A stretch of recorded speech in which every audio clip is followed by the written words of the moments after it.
이 시간 하나님 말씀 보도록 하죠. 하나님 말씀은 창세기 17장 9절에서 22절 말씀입니다.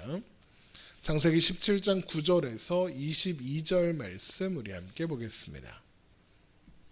창세기 17장 9절에서 22절 말씀 우리 한 목소리로 읽겠습니다. 하나님이 또 아브라함에게 이르시되 그런즉 너는 내 언약을 지키고 내 후손도 대대로 지키라. 너희 중 남자는 다 할례를 받으라. 이것이 나와 너희와 너희 후손 사이에 지킬 내 언약이니라. 너희는 포피를 베어라. 이것이 나와 너희 사이에 언약의 표징이니라. 너희의 대대로 모든 남자는 집에서 난 자나 또는 너희 자손이 아니라 이방 사람에게서 돈으로 산 자를 막론하고 난지 8일 만에 할례를 받을 것이라. 너희 집에서 난 자든지 너희 돈으로 산 자든지 할례를 받아야 하리니 이에 내 언약이 너희 살에 있어 영원한 언약이 되려니와 할례를 받지 아니한 남자 곧 그 포피를 베지 아니한 자는 백성 중에서 끊어지리니 그가 내 언약을 배반하였음이니라. 하나님이 또 아브라함에게 이르시되 내 아내 사레는 이름을 사레라 하지 말고 사라라 하라. 내가 그에게 복을 주어 그가 내게 아들을 낳아주게 하며 내가 그에게 복을 주어 그를 여러 민족의 어머니가 되게 하리니 민족의 여러 왕이 그에게서 나리라. 아브라함이 엎드려 웃으며 마음속으로 이르되 100세 된 사람이 어찌 자식을 낳을까? 사라는 90세니 어찌 출산하리오 하고 아브라함이 이에 하나님께 아뢰되 이스마엘이나 하나님 앞에 살기를 원하나이다. 하나님이 이르시되 아니라 내 아내 사라가 내게 아들을 낳으리니 너는 그 이름을 이삭이라 하라. 내가 그와 내 언약을 세우리니 그의 후손에게 영원한 언약이 되리라. 이스마엘에 대하여는 내가 내 말을 들었나니 내가 그에게 복을 주어 그를 매우 크게 생육하고 번성하게 할지라. 그가 12두령을 낳으리니 내가 그를 큰 나라가 되게 하려니와 내 언약은 내가 내년 이 시기에 사라가 내게 낳을 이삭과 세우리라. 하나님의 아브라함과 말씀을 마치시고 그를 떠나 올라가셨더라. 아멘.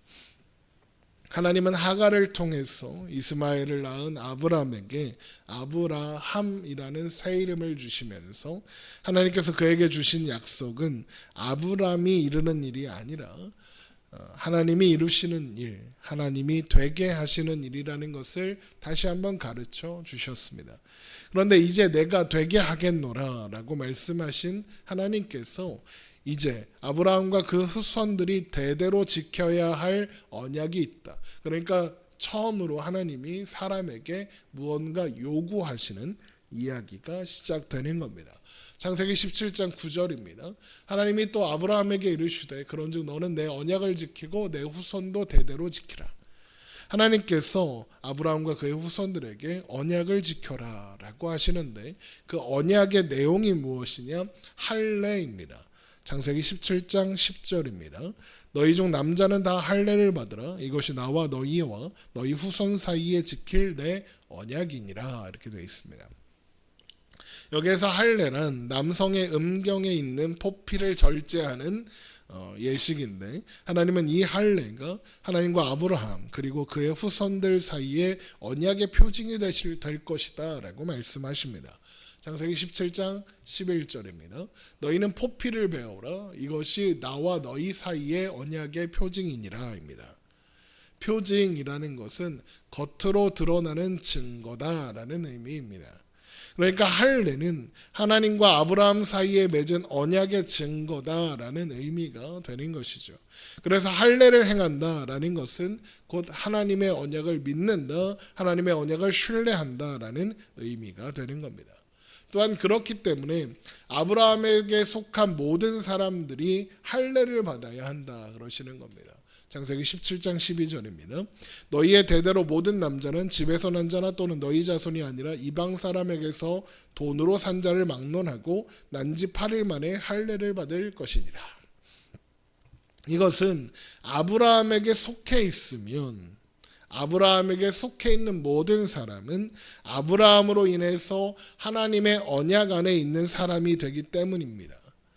아브라함과 함께 있으려면 그래서 아브라함이 누리는 복을 함께 누리려면 하나님의 언약 안에 있는 사람이 되어야 하고, 내가 하나님의 언약 안에 있다, 내가 아브라함과 함께 하나님의 언약 안에 있다는 고백의 증거로 할례를 행해야 한다는 겁니다. 그래서 할례를 받은 사람은 하나님 언약 안에 있을 것이나, 할례를 받지 않은 사람은 하나님의 언약 밖의 사람, 하나님의 백성에서 끊어진 사람이 될 거다라고 또한 말씀하시는 거죠. 창세기 17장 13절입니다. 너희 집에서 난 자든지 너희 돈으로 산 자든지 할례를 받아야 하리니 이에 내 언약이 너희 살에 있어 영원한 언약이 되려니와 할례를 받지 아니한 남자 곧 그 포피를 베지 아니한 자는 백성 중에서 끊어지리니 그가 내 언약을 배반하였음이니라 라고 하시는 거죠. 그러니까 할례는 나는 하나님 안에 있는 사람, 하나님의 언약 가운데 있는 사람입니다 라는 고백이고, 그런 고백을 가진 사람이라는 증거, 영원히 남는 증거다라는 겁니다. 그런데 하나님은 왜 하나님이 다 이루시겠다, 전부 하나님이 하는 일이다 라고 해놓고는 이제 와서는 사람이 지켜야 할 언약이 있다라고 하시면서 할례를 받아라 라고 명령하시는 걸까요? 또 왜 하필이면 할례를 받으라고 하는 걸까요? 다른 방식의 증거를 가질 수도 있지 않겠습니까? 예를 들어서 잘 보이는데 뭐 문신을 속인다, 이마 같은 데다 이렇게 막 이렇게 새겨 넣는다든가 뭐 이런 방법도 있을 텐데요. 하나님께서 사람에게 할례를 요구하시는 이유, 또 그리고 다른 방식이 아니라 할례를 아브라함과 그의 후손들에게 요구하시는 이유는 바로 하나님께서 아브라함에게 주신 약속을 아브라함이 신뢰하지 못하고 하갈을 통해 이스마엘을 낳았기 때문입니다. 할례와 그 일과 무슨 관계가 있느냐? 그러면 할례는 남성 음경의 표피를 잘라내린 거거든요. 그런데 할례를 의미하는 히브리어 물이라는 단어는 잘라내다, 파괴하다라는 의미입니다. 그래서 사실 할례는 정확하게 굳이 따지면 어떤 의미가 되느냐? 생식기를 파괴한다, 생식기를 잘라낸다, 이런 의미가 있는 겁니다. 아브라함이 하갈을 통해서 이스마엘을 낳았죠. 이게 무슨 의미가 되느냐? 아브라함은 하나님께서 주신 약속이 생식기를 통해서, 생식 능력을 통해서 이루어진다고 생각했다는 겁니다. 자기의 생식 능력이 있어야, 아내의 생식 능력이 있어야 하나님의 약속이 성취될 수 있다라고 믿었다는 거죠. 그렇게 생각했다는 겁니다. 그래서 하나님은 그런 아브라함에게 할례를 행하라 라고 말씀하시는 겁니다. 한마디로 무슨 말이냐? 생식기를 잘라버려라 그러는 겁니다.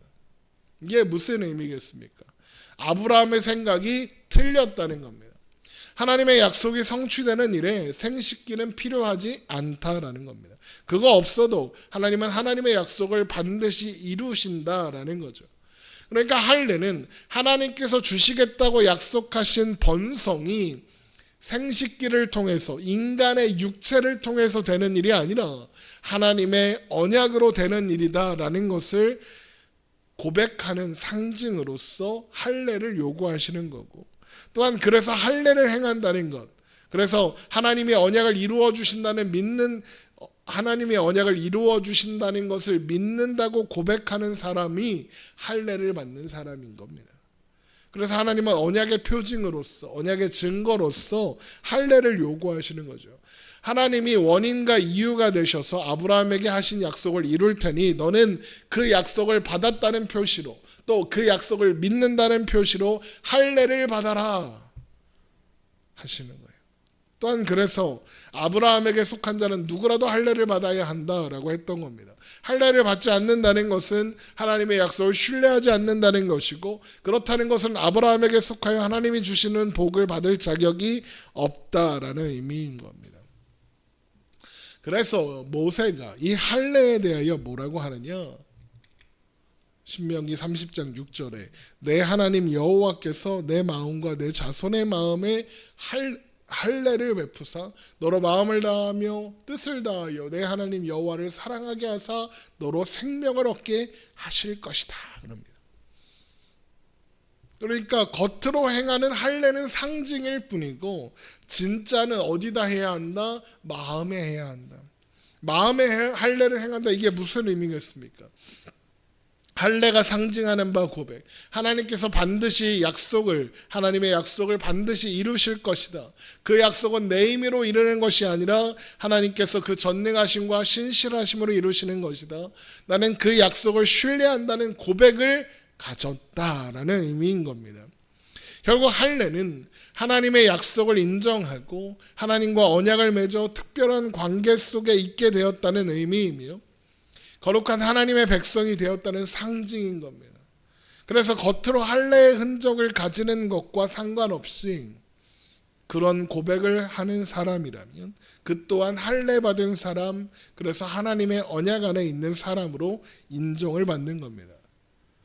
그런데 모세는 그런 할례가 사람이 하는 일이 아니라 하나님이 하시는 일이라고 합니다. 내 하나님 여호와께서 내 마음과 내 자손의 마음에 할례를 베푸신다 이겁니다.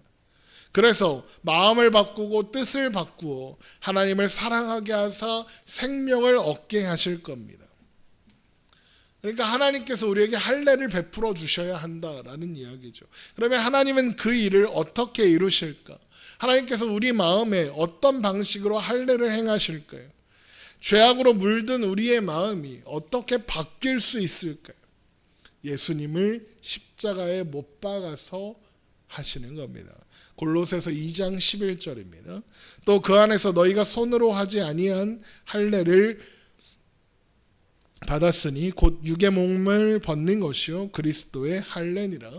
너희가 세례로 그리스도와 함께 장사되고 또 죽은 자들 가운데서 그를 일으키시는 하나님의 역사를 믿음으로 말미암아 그 안에서 함께 일으키심을 받았느니라. 또 범죄와 육체의 무할례로 죽었던 너희를 하나님이 그와 함께 살리시고 우리의 모든 죄를 사하시고 우리를 거스르고 불리하게 하는 법조문으로 쓴 증서를 지우시고 제하여 버리사 십자가에 못 박으시고 통치자들과 권세들을 무력화하여 드러내어 구경거리로 삼으시고 십자가로 그들을 이기셨느니라. 범죄와 육체로 죽었던 우리를 어떻게 생명이 얻었답니까? 예수 그리스도 안에서 손으로 하지 아니한 할례를 받았고 그래서 육의 몸을 벗었기 때문입니다. 그러면서 그게 뭐라고 합니까? 그리스도의 할례다 그러죠. 그리스도의 할례다라는 말은 그리스도께서 받으신 할례라는 말인데 예수님이 유대인이니까 당연히 할례를 받으셨을 테고 그러면 이 할례는 예수님이 태어나자마자 8일 만에 받았던 그 할례를 말하는 것이냐? 그렇지 않습니다.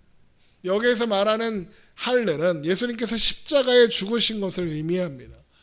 골로새서 2장 11절에 또 그 안에서 너희가 손으로 하지 아니한 할례를 받았으니 곧 육의 몸을 벗는 것이요 그리스도의 할례니라 이래놓고 너희가 세례로 그리스도와 함께 장사되고 또 죽은 자들 가운데서 그를 일으키신 하나님의 역사를 믿음으로 말미암아 그 안에서 일으키심을 받았느니라 라고 하는 겁니다. 앞에서 할례의 원어적 의미는 잘라내다, 끊어내다, 파괴하다라는 의미라고 했잖아요. 그리고 그리스도의 할례는 예수님께서 십자가에서 끊어지시고 파괴되신 사건이죠. 그래서 그리스도의 순환을 예언하고 있는 이사야 53장을 보면 그가 살아있는 자들의 땅에서 끊어졌다라는 말이 나오는 겁니다. 이사야 53장 7절입니다. 그가 곤욕을 당하여 괴로울 때에도 그의 입을 열지 아니하였음이며 마치 도수장으로 끌려가는 어린 양과 털 깎는 자 앞에서 잠잠한 양같이 그의 입을 열지 아니하였도다. 그는 곤욕과 신문을 당하고 끌려갔으나 그 세대 중에 누가 생각하기를 그가 살아있는 자들의 땅에서 끊어짐은 마땅히 형벌받을 내 백성의 허물 때문이라 하였으리오입니다. 이 말씀에서 그가 살아있는 자들의 땅에서 끊어짐라고 한 것, 이 끊어졌다라는 단어가 할례입니다. 예수님이 우리를 위하여 우리를 대신하여 끊어지셨다. 원래 끊어졌어야 하는 것은 마땅히 형벌받을 내 백성의 허물 때문이라 우리가 끊어져야 했고 우리의 몸이 십자가에 못 박혀야 했으나 예수님께서 대신 십자가에 끊어지심으로써 우리를 영원한 하나님의 언약 안에 있게 하셨다라는 겁니다. 결국 하나님께서 아브라함에게 할례를 명하신 이 일을 통해서 우리는 하나님께서 우리를 구원하시고 거룩하게 하실 것이라는 것을 확인하는 겁니다. 하나님께서 내가 이루는 일에 너는 부름을 받은 내 백성이다. 아브라함에게 명령하신 할례를 통하여 우리에게 말씀하시는 거죠. 아브라함의 허문이라, 아브라함의 불신앙이 그를 향한 하나님의 계획을 포기하게 하거나 실패하게 만들 수 없었던 것처럼 우리에게도 그렇게 하신다라는 거죠. 그래서 지난 시간에 우리는 혈통으로는 아브라함의 후손이 아닐지 몰라도 그 언약 안에서 믿음으로 아브라함의 후손이다라고 말씀했던 겁니다. 로마서 4장 16절. 그러므로 상속자가 되는 그것이 은혜에 속하기 위하여 믿음으로 되나니 이는 그 약속을 그 모든 후손에게 굳게 하려 하심이라. 율법에 속한 자에게뿐만 아니라 아브라함의 믿음에 속한 자에게도 그러하니 아브라함은 우리 모든 사람의 조상이라입니다. 우리는 믿음으로 아브라함의 후손입니다. 또한 우리는 그리스도의 할례를 통하여 아브라함의 자손이라는 증거인 할례를 가진 사람들입니다. 물론 여기에서 할례는 당연히 육신에 행하는 할례가 아니라 마음에 행하는 할례죠. 그래서 로마서 2장 28절에 무릇 표면적 유대인이 유대인이 아니요 표면적 육신의 할례가 아니니라 오직 이면적 유대인이 유대인이며 할례는 마음에 할지니 영에 있고 율법 조문에 있지 아니한 것이라 그 칭찬이 사람에게서가 아니요 다만 하나님에게서니라 라고 하는 겁니다. 앞에서 모세가 마음의 할례는 하나님이 하시는 거다라고 했고 여기서 또 바울도 같은 이야기를 하고 있습니다. 우리는 영으로 말미암아 마음의 할례를 받은 아브라함의 자손이고 아브라함에게 하신 언약의 상속자다라는 것이 이렇게 확인되는 겁니다. 그래서 바울의 말처럼 이 시대에 진정한 유대인이 있다면 바로 마음의 예수 그리스도의 할례를 가진 우리들, 그래서 아브라함의 자손된 우리가 진정한 유대인이다라는 거예요. 결국 하나님께서 요구하신 것은 할례라는 의식 자체가 아니라 할례를 행하는 일에 담긴 의미, 하나님과 하나님의 언약을 믿는다는 고백을 원하시는 거고 그 믿음을 가진 우리가 진정한 할례를 받은 사람들이다라는 거죠. 하나님은 아브라함에게 하나님의 언약을 신뢰하고 바라보라라고 할례를 요구하심으로써 요구하시는 겁니다. 그리고 나서 하나님은 아브라함의 아내인 사레의 이름도 사라라고 바꿔주시죠. 창세기 17장 15절입니다. 하나님이 또 아브라함에게 이르시되 내 아내 사레는 이름을 사레라 하지 말고 사라라 하라. 여기에서 사레는 공주라는 뜻이고 사라는 왕비라는 뜻입니다. 왜 왕비 사라라고 하느냐? 하나님께서 사라를 통해서 아브라함에게 아들을 주사 여러 민족의 어머니가 되게 하실 것인데 거기서 민족의 여러 왕이 나올 것이기 때문이랍니다. 그래서 왕비랍니다. 창세기 17장 16절 내가 그에게 복을 주어 그가 내게 아들을 낳아주게 하며 내가 그에게 복을 주어 그를 여러 민족의 어머니가 되게 하리니 민족의 여러 왕이 그에게서 나리라. 그렇게 사라는 아브라함과 함께 언약의 조상이 된다라는 겁니다. 그래서 신약 성경을 보면 이를테면 베드로전서 3장 6절이나 갈라디아서 4장 22절 이하에 사라가 약속의 어머니다라는 표현이 여러 구절 나오고 있는 겁니다. 그런데 하나님이 이제 내년에 90살 되는 사라가 아들을 낳을 거다라고 하니까 아브라함이 웃습니다. 아브라함이 이미 99세, 100세에 가깝고 사라는 89세입니다. 이미 임신하고 출산할 수 있는 나이가 아니라는 거죠. 그래서 말도 안 되는 소리다라고 생각하며 웃는 겁니다.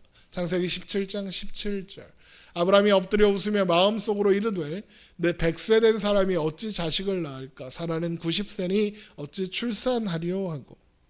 그러니까 아브라함은 하나님의 말씀이 불가능한 일이다라고 생각하는 겁니다. 그래서 불가능해 보이는 사라를 통해 아들을 낳는 것보다는 아브라함이 생각할 수 있는 최선의 대안을 하나님께 제시합니다. 그게 뭡니까? 이스마엘이죠. 아브라함이 이에 하나님께 아뢰되 이스마엘이나 하나님 앞에서 살기 원하나이다. 상식적으로 아브라함 말이 옳습니다. 아브라함과 사라의 몸은 신체적으로 임신할 수 있는 상태가 아닙니다. 하나님이 그걸 모르십니까? 그러나 그럼에도 불구하고 하나님이 그렇게 하시겠다고 말씀하십니다. 이게 무슨 의미겠습니까? 하나님께서 그 약속을 이루는 데에 아브라함의 조건이나 상황, 현실은 중요하지 않더라입니다. 그걸 알라고, 그걸 믿으라고 할례를 행하라고 하신 거죠. 애초에 하나님은 아브라함의 어떠함을 조건으로 삼아 아브라함을 선택하지 않으셨고, 그래서 아브라함의 믿음 없음과 잘못 때문에 그 약속을 취소하지도 않으셨습니다. 아브라함에게는 하나님의 약속을 이끌어낼 만한 그 무엇도 없습니다. 아브라함의 인생 속에서 하나님의 약속의 유일한 근거요, 유일한 원인은 오직 하나님뿐입니다. 하나님께서 먼저 아브라함을 찾아오셨고 먼저 그를 불러 본토 친척 아비집을 떠나 가나안에 오게 하셨습니다. 그러므로 아브라함에게 약속하신 것을 이루시는 분 또한 하나님이십니다. 하나님은 그것을 실패하지도 포기하지도 않으실 거죠.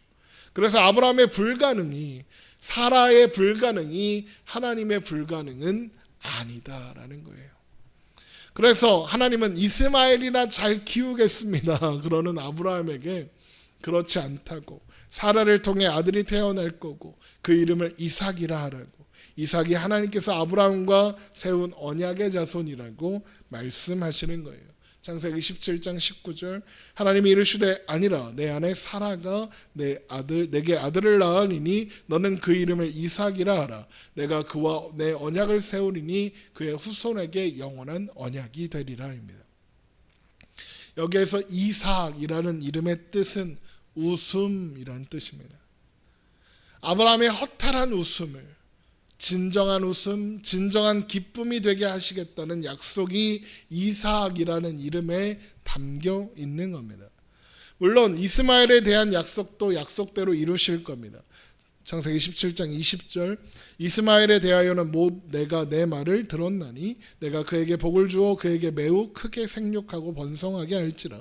그가 12두령을 낳으리니 내가 그를 큰 나라가 되게 하려니와. 이것은 하갈에게 약속하신 내용을 확인하시는 거죠. 하지만 약속의 자녀는 이스마엘이 아니라 이삭이다라고 분명히 말씀하시죠. 창세기 17장 21절, 내 언약은 내가 내년 이 시기에 사라가 내게 낳을 이삭과 세우리라입니다. 물론 이스마엘이 약속의 상속자가 되지 못하는 것은 이스마엘이 뭘 잘못했기 때문은 아닙니다. 이스마엘이 언약의 상속자가 될 수 없는 것은 그가 언약 안에서 태어난 아들이 아니기 때문이죠. 사람의 방법으로 태어났잖아요.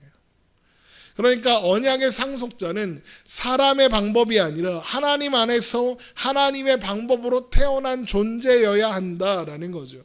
그리고 그것이 하나님께서 이스마엘이 언약의 상속자가 될 수 없다라고 하시는 이유인 겁니다.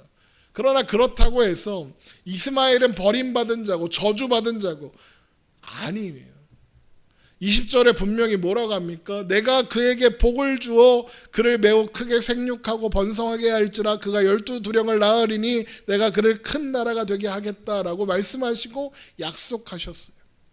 이스마엘에게는 이스마엘을 위한 복이 있고 이스마엘을 위한 약속이 있다는 거예요.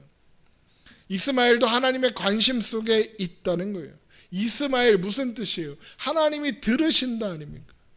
다만 하나님의 언약은 하나님의 방법대로 이루어져야 하고 하나님의 주권적 선택 안에 있다는 것을 보여주시기 위해서 이스마엘이 아니라 이삭이다라고 하시는 거죠. 그래서 어떤 사람들이 이스마엘은 저주받은 민족이고 이삭의 후손만 축복받은 민족이고 하면 안 된다는 거예요. 이스마엘 또한 내가 그에게 복을 주겠다. 하나님이 주신 복 안에 있는 사람이고 하나님의 언약이 있고 하나님의 복에 있어요. 그래서 이스마엘도 할례를 받아요. 그 또한 하나님의 은혜 안에 있는 존재니까요. 그래서 이사야 60장을 보면 일어나라 빛을 발하라 이는 내 빛이 이르렀고 여호와의 영광이 내 위에 임하였음이니라. 보라 어둠이 땅을 덮을 것이며 캄캄함이 만민을 가리려니와 오직 여호와께서 내 위에 임하실 것이며 그의 영광이 내 위에 나타나리니 나라들은 내 빛으로 왕들은 비치는 내 광명으로 나오리라. 세상에 참된 빛이 하나님의 영광 가운데 임하실 때, 여기서 참된 빛은 예수님을 말하는 거예요. 메시아 그리스도를 말하는 거죠. 예수님이 이 땅에 오시면 나라들이 빛으로, 왕들이 광명으로 나아오게 될 거래요. 그런데 이 말씀 안에 여러 민족들이 명단이 나오는데 거기에 이스마엘의 후손들도 나와요. 이사야 60장 4절, 내 눈을 들어 사방을 보라. 무리가 다 모여 내게로 오느니라. 내 아들들은 먼 곳에서 오겠고 내 딸들은 안기어 올 것이라. 그때에 내가 보고 기쁜 빛을 내며 내 마음에 놀라고 다 또 화창하리니 이는 바다의 부가 내게로 돌아오며 이방 나라의 재물이 내게로 옴이라. 허다한 낙타 미디안과 에바의 어린 낙타가 내 가운데 가득할 것이며 스바 사람들은 다 금과 유황을 가지고 와서 여호와의 찬송을 전파할 것이며 게달의 양무리는 다 내게로 모일 것이요 느바이옷의 순양은 내게 공급되고 내 제단에 올라 기꺼이 받음이 되리니 내가 내 영광의 집을 영화롭게 하리라. 여기 게달, 느바이옷, 이게 이스마엘의 자손들이에요. 창세기 25장 13절. 이스마엘의 아들들의 이름은, 이스마엘의 장자는 느바이옷이요 그 다음은 게달과 압벨과 밉삽과 이렇게 되어 있죠. 창세기 17장에서 이스마엘은 언약의 자손이 아니다라고 하지만 결국 그들의 후손 또한, 이스마엘의 후손 또한 하나님께 나오고 하나님의 언약 가운데 있는 사람이라는 거예요. 다만 앞에서도 말씀드린 것처럼 하나님의 언약은 사람의 방법이 아니라 하나님의 방법으로 이루어져야 하고 하나님의 주권적 선택 안에서 이루어져야 하기 때문에 이스마엘이 아니라 이삭이다라고 하신 거죠. 이스마엘을 하나님 버리신 게 아니에요. 결국 그렇게 하나님은 아브라함에게 계속 말씀하시는 거예요. 사람의 방법이 아니라 하나님의 방법으로 되는 거다. 그렇게 다시 한번 약속을 확인하신 하나님께서 아브라함을 떠나셨고 아브라함은 하나님께서 명령하신 대로 자신과 그의 집에 속한 모든 남자에게 할례를 받게 하는 겁니다. 창세기 17장 22절, 하나님이 아브라함과 말씀을 마치시고 그를 떠나 올라가셨더라. 이에 아브라함이 하나님이 자기에게서 말씀하신 대로 이날에 그의 아들 이스마엘과 집에서 태어난 모든 자와 돈으로 산 모든 자, 곧 아브라함의 집 사람 중 모든 남자를 데려다가 그 포피를 베었으니 아브라함이 그의 포피를 벤 때에는 99세였고 그의 아들 이스마엘이 그의 포피를 벤 때는 13세였더라. 그날에 아브라함과 그의 아들 이스마엘이 할례를 받았고 그의 집 모든 남자 곧 집에서 태어난 자와 돈으로 이방 사람에게서 사온 자가 다 그와 함께 할례를 받았더라. 그러면 여러분, 아브라함은 무슨 생각을 하면서 할례를 행했을까요? 하나님의 약속을 신뢰하는 믿음으로 했을 수도 있고 아직은 반신반의하지만 하나님이 하라고 하시니 어쩔 수 없이 했을 수도 있겠죠. 그러나 어느 쪽이든 아브라함이 성장한 것만은 분명합니다. 하나님의 말씀을 따라 행하는 것이 그에게 유익한 일이라는 것은 알고 있으니까 하나님이 할례를 행하라 그러시니까 행하시는 겁니다. 아브라함의 믿음 없음이 점점 믿음 있음으로 변해가는 과정을 우리는 볼 수 있는 거죠. 그리고 아브라함을 인도하신 그 방식 그대로 하나님은 우리를 인도하고 계십니다. 때로는 납득되지 않고 이해되지 않는 일도 있을 겁니다. 아니 막말로 다 큰 사람 90세 할아버지한테 할례를 행해라 그러면 이걸 왜 합니까? 라고 할 만도 한데 아브라함이 아무 말도 안 하고 하나님이 하라고 하시니까 하시죠. 그런 일들이 있습니다. 심지어 이미 나이가 많아 생물학적으로 임신할 수 없는데 아들을 낳을 거다 그러십니다. 이 말이 되는 소리 하지 마세요. 말도 안 되는 소리 하지 마세요. 할 만도 하죠. 그러나 우리의 불가능은 하나님의 불가능이 아닙니다. 하나님의 약속은 우리의 상황과 상태와 실력과 상관없이 하나님의 뜻 가운데 하나님의 주권과 전능하심으로 성취되고 이루어지는 일이라는 거예요. 그래서 바울이 우리가 알거니와 하나님을 사랑하는 자 곧 그의 뜻대로 부르심을 입은 자들에게는 모든 것이 합력하여 선을 이룬다 그러시는 거예요. 하나님이 하나님의 뜻대로 우리의 실력과는 상관없이 모든 것이 합력하여 선을 이루게 하실 거예요. 하나님께서 우리를 구원하사 하나님의 자녀를 삼으시고 하나님 앞에 온전한 자 되기까지 이끌어 가실 겁니다. 우리를 믿음 없음의 자리에서 믿음의 있음의 자리로 데리고 가실 거고, 그렇게 하나님 안에서 하나님 나라를 살게 하실 겁니다. 하나님은 우리 인생을 하나님의 목적하신 곳까지 데려가시는 일에 포기하시거나 실패하시는 일이 없습니다. 여러분, 이 사실을 기억하며 안심하고 오늘을 살아가십시오. 우리의 이해와 우리의 납득과 또 우리의 상황과 우리의 현실이 그러하지 않더라도 하나님은 하나님의 신실하심으로 우리를 향한 하나님의 뜻과 계획을 반드시 이루실 테이니, 여러분 평안 가운데 오늘을 살아가십시오. 하나님이 우리를 통해 하나님이 뜻하신 일을 완성하실 겁니다. 예수 그리스도 안에서 시작하신 착한 일을, 선한 일을 하나님께서 그리스도 예수의 날까지 이루실 줄 확신합니다. 기도하겠습니다.